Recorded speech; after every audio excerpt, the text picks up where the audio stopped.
Romanos capítulo 2. Porque para com Deus não há acepção de pessoas. Versículo 11. Chamando o pecado pelo nome, Paulo deixou muito claro de que não há desculpas para o erro, que o raciocínio humano é loucura quando estabelecido sobre os ditames de uma consciência obscurecida pela insensatez. Mas o que vimos no capítulo de hoje é que loucura maior comete aquele que condena o outro por coisas que ele mesmo pratica. Paulo iguala aos ímpios todo aquele que possui uma vida dupla. Julgam sem piedade aqueles cujos pecados se tornam públicos, enquanto acumulam para si mesmos ira para o dia da ira e da revelação do justo juízo de Deus. A estes, Jesus chamou de hipócritas. Mateus 15:7. Deus sempre dá o primeiro passo na direção do homem. É Ele quem sempre toma a iniciativa. É a sua bondade que nos conduz ao arrependimento e não o contrário. Seríamos incapazes de discernir entre o certo e o errado, não fosse a sua bondade nos revelando esta diferença. E no dia do justo juízo de Deus, não haverá desculpas para o pecado. Todos serão julgados conforme a luz que receberam. Porque os simples ouvidores da lei não são justos diante de Deus, mas os que praticam a lei hão de ser justificados.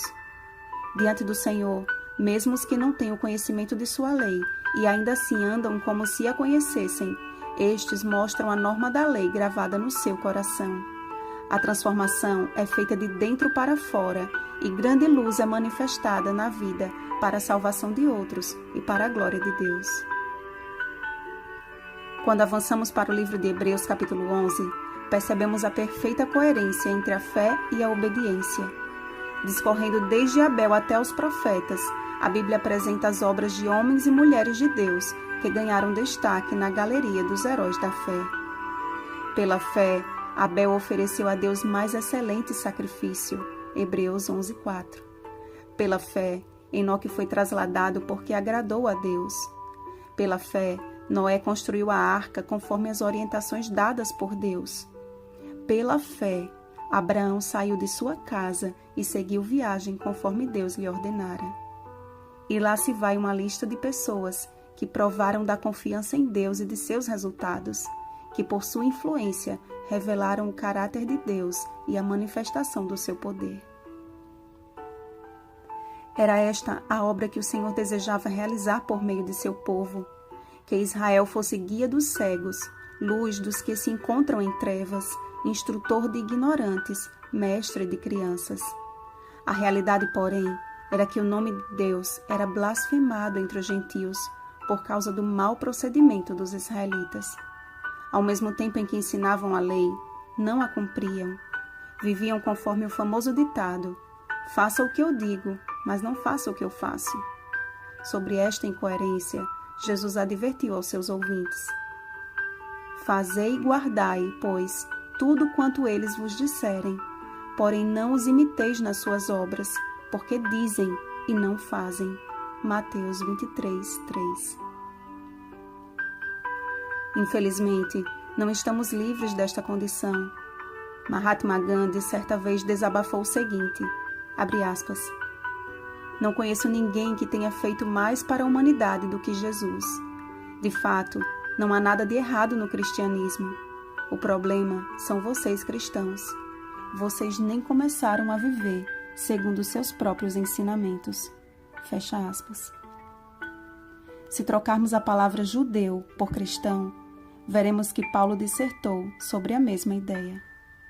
Porque não é cristão quem o é apenas exteriormente, porém cristão é aquele que o é interiormente. Cristão não é o legalista ou moralista, mas o que pela fé de coração é obediente à palavra de Deus, porque a sua intenção não é angariar o louvor de homens, mas de Deus. E suas obras exteriores, naturalmente, refletem a constante obra interior realizada pelo Espírito Santo. Deus não nos criou para a ira e indignação, mas para a vida eterna em Cristo Jesus, nosso Senhor.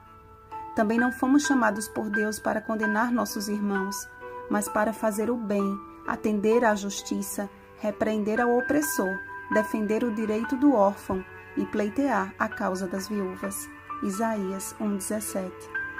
Podemos sim, como Paulo, proferir palavras de advertência, desde que antes examinemos o nosso próprio coração, para que Deus não seja desonrado por nosso sobrenome cristão. Tornai-vos, pois, praticantes da palavra, e não somente ouvintes, enganando-vos a vós mesmos. Tiago 1,22. Bom dia, praticantes da palavra. Rosana Garcia Barros.